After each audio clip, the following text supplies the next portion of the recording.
Hi everyone. Today in this video I want to continue some of the video series that we've done in the past on a precision fit stock, and I want to cover today 3 challenges that you're going to face if you just got one of these, and 3 challenges that maybe you need to know about if you're thinking about getting one of these. Now first of all, I want to clarify what I mean by challenges, and what I mean by that is something that is going to kind of be difficult to overcome, but not in the sense that you can't.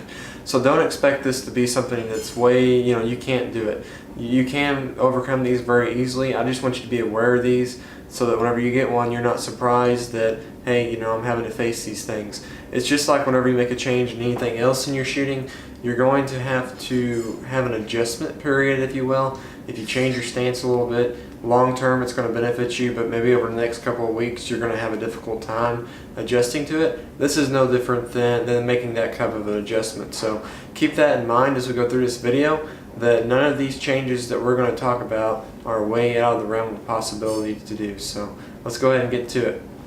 Challenge number 1.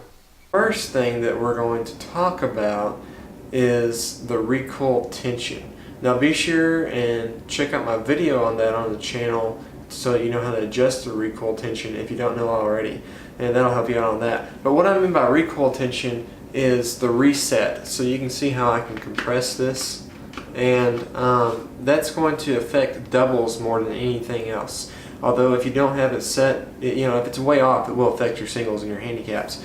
But what you want to know is that whenever you roll over to that second target, that reset is right.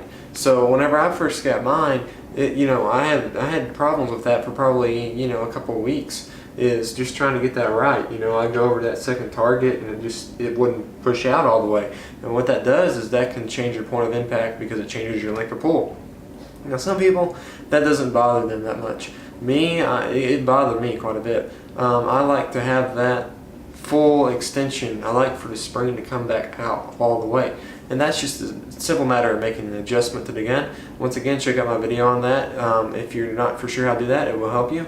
And the key whenever you're doing this is to understand that whenever you roll over to that second target, right before you pull the triggers, whenever you want it to reset all the way. That's what I found worked best for me.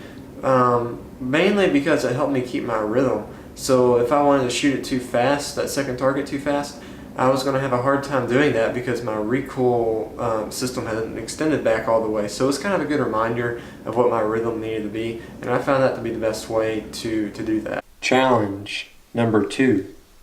Okay, so the comb is the second thing that we're going to cover. What I mean by this is something that totally threw me by surprise, is this comb is a lot thinner than a wood comb. So if you're somebody that's coming from a wood stock, so like me, I have a Krieghoff, and I was coming from just the factory stock, and with nice little adjustment pad on the back of it. And so the comb was out of the factory, and you can see this is pretty thin, really.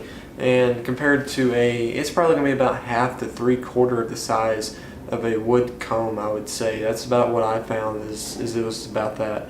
And what you need to know is that means you're probably, if you've measured your stock and everything before, and that's actually our third tip, then you should have the exact measurement of how you need to put this gun whenever you get it, or put the stock whenever you get it.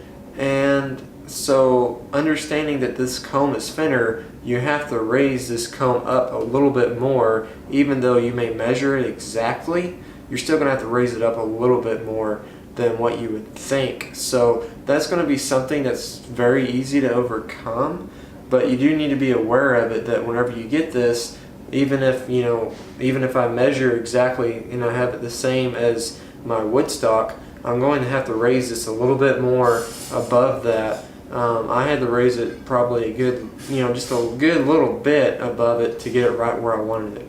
Challenge number 3.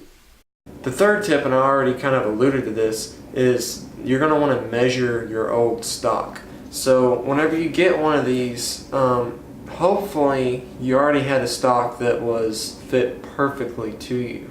And if not, then you need to fit your gun to you, obviously, or find somebody that can help you with that. But if you do, you don't want to lose that gun fit. that's where I was at. Whenever I transitioned to this, I had a gun that fit perfectly to me. And I did not want to lose that. I just wanted to gain the recoil system. So what we did is, I had a gunsmith friend that helped me out with this, took a protractor and measured it. You can measure the angles of the stock pad and stuff, so that's a good little tip. Also, what you can do is you can line it up perfectly square and put the pad down on a piece of paper, and you can outline this pad down here, and that'll help you as well.